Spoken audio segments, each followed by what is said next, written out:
Capítulo 1. Tive 2 pais, um rico e outro pobre. Um era muito instruído e inteligente, tinha o PhD e fizera um curso universitário de graduação com duração de 4 anos em menos de 2. Foi então para a Universidade de Stanford, para a Universidade de Chicago, para Northwestern University, sempre com bolsa de estudos.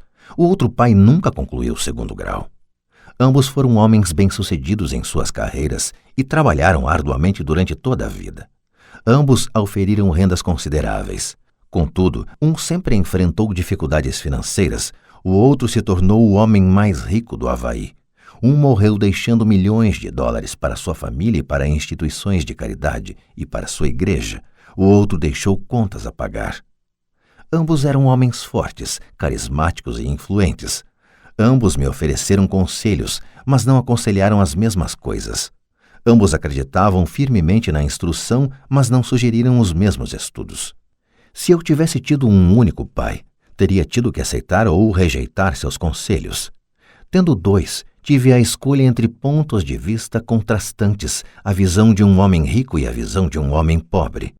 Em vez de aceitar ou rejeitar simplesmente um desses pontos de vista, me descobri pensando mais, comparando-os e escolhendo por mim mesmo.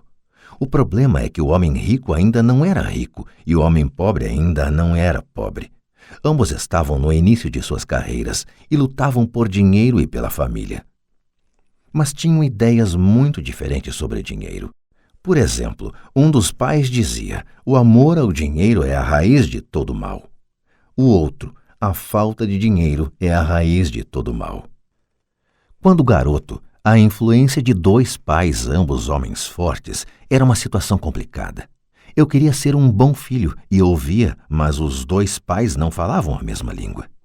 O contraste entre suas ideias, especialmente no que se referia ao dinheiro, era tão extremo que eu ficava curioso e intrigado. Comecei a pensar profundamente sobre o que cada um deles dizia. Muito do meu tempo era gasto refletindo, fazendo-me perguntas como por que ele fala isso, a respeito das afirmações dos pais. Teria sido muito mais simples falar, sim, ele está certo, concordo com isso. Ou simplesmente rejeitar o ponto de vista dizendo, o velho não sabe do que está falando. Porém, tendo 2 pais que eu amava, fui forçado a pensar e escolher um dos caminhos por mim mesmo. Esse processo de escolher por mim mesmo se mostrou muito valioso no longo prazo. Não se tratou simplesmente da aceitação ou da rejeição de um único ponto de vista. Uma das razões pelas quais os ricos ficam mais ricos, os pobres mais pobres e a classe média luta com as dívidas é que o assunto dinheiro não é ensinado nem em casa nem na escola. Muitos de nós aprendemos sobre dinheiro com nossos pais. O que pode dizer um pai pobre a respeito do dinheiro para seu filho? Ele diz simplesmente, fique na escola e estude muito. O filho pode se formar com ótimas notas, mas com uma programação financeira e uma mentalidade de pessoa pobre. Isso foi aprendido pelo filho em sua tenra idade. O dinheiro não é ensinado nas escolas. As escolas se concentram nas habilidades acadêmicas e profissionais, mas não nas habilidades financeiras. Isso explica por que médicos, gerentes de banco e contadores inteligentes que tiveram ótimas notas quando estudantes terão problemas financeiros durante toda a sua vida. Nossa impressionante dívida nacional se deve, em boa medida, a políticos e funcionários públicos muito instruídos que tomam decisões financeiras com pouco ou nenhum treinamento na área do dinheiro. Muitas vezes penso no novo milênio e imagino o que acontecerá quando houver milhões de pessoas precisando de assistência financeira e médica. Eles se tornarão dependentes do apoio financeiro de suas famílias ou do governo. O que acontecerá quando o Medicare e a Seguridade Social ficarem sem dinheiro?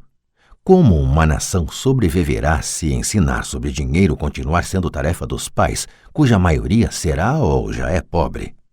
Como tive 2 pais a me influenciar, aprendi com ambos.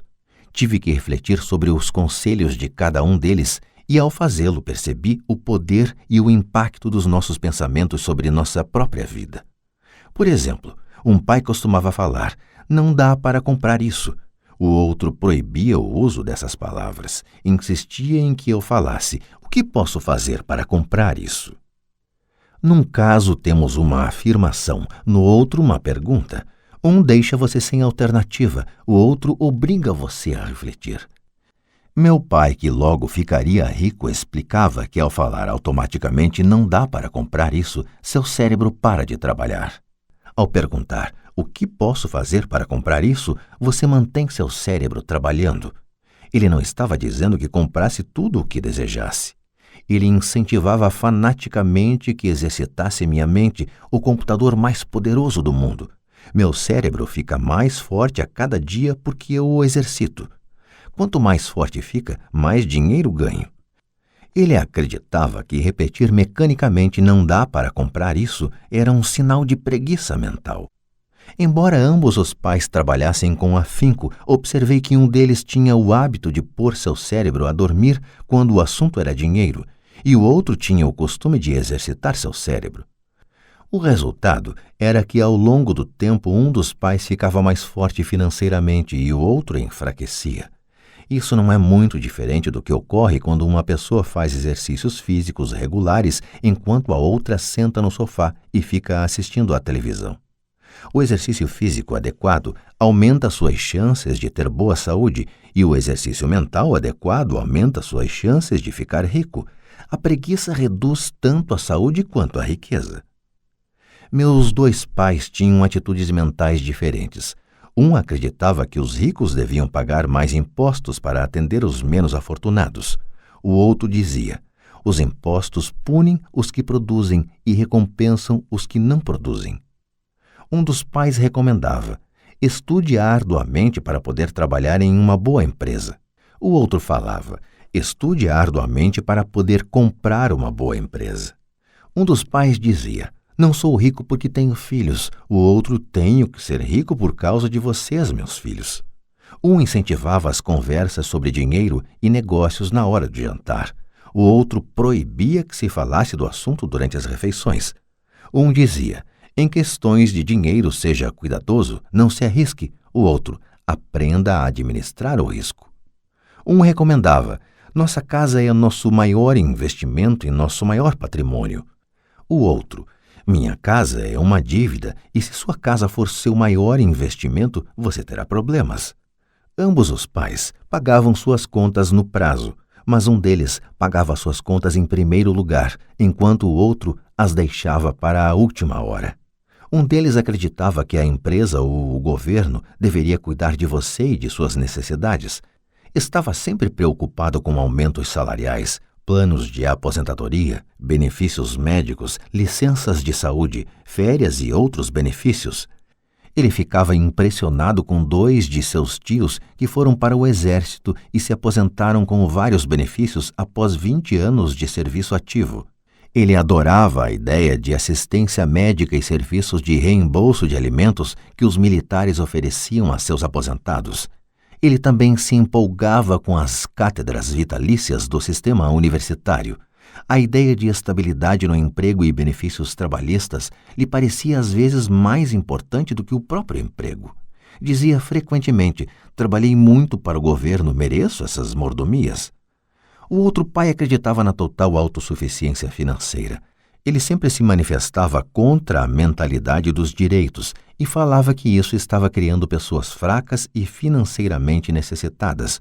Ele dava muita ênfase à competência financeira. Um dos pais lutava para poupar alguns poucos dólares. O outro simplesmente criava investimentos. Um pai me ensinou a escrever um currículo impressionante para que eu pudesse encontrar um bom emprego.